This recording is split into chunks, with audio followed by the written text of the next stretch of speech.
Bismillahirrahmanirrahim. Assalamualaikum warahmatullahi wabarakatuh. Semoga kita semua dalam lindungan Allah Subhanahu wa Ta'ala, Tuhan seluruh alam. Pada kesempatan ini, hikayat inspiratif yang akan kita sampaikan yaitu kisah Luqman Al-Hakim. Namun sebelum itu kami mengucapkan terima kasih kepada semua penonton yang telah membantu mensubscribe channel ini. Dan bagi yang belum, kami mohon bantu di subscribe agar channel ini bisa berkembang.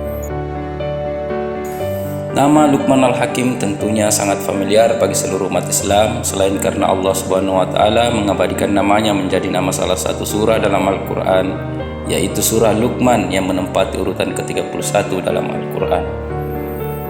Luqman Hakim memiliki keistimewaan mendapat anugerah dari Allah Subhanahu wa Ta'ala, yakni berupa ilmu hikmah, ilmu yang sangat berguna bagi kepribadian manusia yang pada gilirannya akan bermanfaat bagi orang di sekitarnya, juga bagi alam semesta. Nasihat-nasihat bijaksananya kepada sang anak yang bersumber dari ilmu hikmah dari Allah Subhanahu wa Ta'ala. Al-Kisah, suatu hari Luqman mengajari putranya dengan kehidupan nyata di tengah-tengah masyarakat. Luqman berkata, "Wahai putraku, lakukanlah hal-hal yang mendatangkan kebaikan bagi agama dan duniamu. Terus lakukan hingga kau mencapai puncak kebaikan. Jangan pedulikan omongan dan cacian orang, sebab takkan pernah ada jalan yang membuat mereka semua lega dan terima. Takkan pula ada cara untuk menyatukan hati mereka. Wahai putraku, datangkanlah seekor keledai kepadaku, dan mari kita buktikan." Luqman bermaksud mengajak putranya jalan-jalan di tengah masyarakat untuk membuktikan bahwa semua orang legawa itu sangatlah sulit. Bahkan bisa dibilang sama sekali tidak mungkin terjadi. Apapun yang diperbuat oleh seseorang akan selalu ada yang mempermasalahkan, selalu saja ada yang tidak setuju. Kemudian perjalanan mereka segera dimulai. Luqman menaiki keledai dan menyuruh putranya berjalan menuntun keledai. Sekelompok orang yang menangkap pemandangan yang menurut mereka aneh tersebut segera berkomentar mencaci. Anak kecil itu menuntun keledai, sedang orang tuanya duduk nyaman di atas keledai. Alangkah congkak dan sombongnya orang tua itu.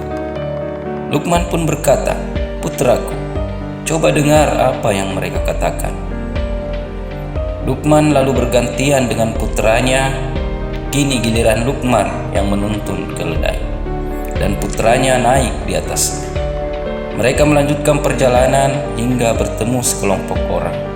Tak pelak, orang-orang pun segera angkat bicara setelah menangkap pemandangan yang tak nyaman di mata mereka. Lihatlah, anak kecil itu menaiki keledai, sementara orang tua itu malah berjalan kaki menuntunnya. Sungguh alangkah buruknya akhlak anak itu. Luqman kemudian berkata kepada putranya, "Anakku, dengarlah apa yang mereka katakan." Mereka berdua melanjutkan perjalanan. Kali ini keduanya menaiki keledai mungil itu. Mereka berdua terus berjalan hingga melewati sekelompok orang yang duduk-duduk di pinggir jalan.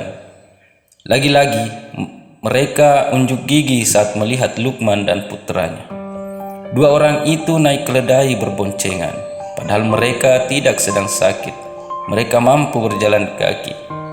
Betapa mereka tak tahu kasihan pada hewan, sindir seseorang yang melihat Luqman. "Lihatlah apa yang mereka katakan, wahai putraku." Luqman kembali menasihati putranya. Tanpa menghiraukan caci maki orang-orang itu, Luqman dan putranya kembali melanjutkan perjalanan. Terakhir kali mereka berjalan kaki bersama sambil menuntun keledai. Subhanallah, lihat dua orang itu menuntun keledai bersama, padahal keledai itu sehat dan kuat. Kenapa mereka tidak menaikinya saja? Betapa bodohnya mereka. Dengarlah apa yang mereka katakan.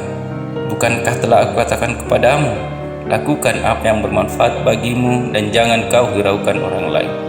Aku harap kau bisa mengambil pelajaran dari perjalanan ini, kata Luqman mengakhiri perjalanan bersama putranya. Cerita kebijaksanaan Luqman ini dapat dipetik hikmahnya, bahwa manusia haruslah menjadi orang yang kuat sehingga memiliki pendirian yang kokoh. tidak goyah dengan terpaan angin, tak lapuk oleh hujan, dan tak lekang oleh panas. Nasihat-nasihat Luqman sangat banyak sekali, baik yang didokumentasikan di dalam Al-Quran maupun kitab-kitab ulama. Semoga kisah ini ada manfaatnya bagi kita dan dapat dipetik hikmah.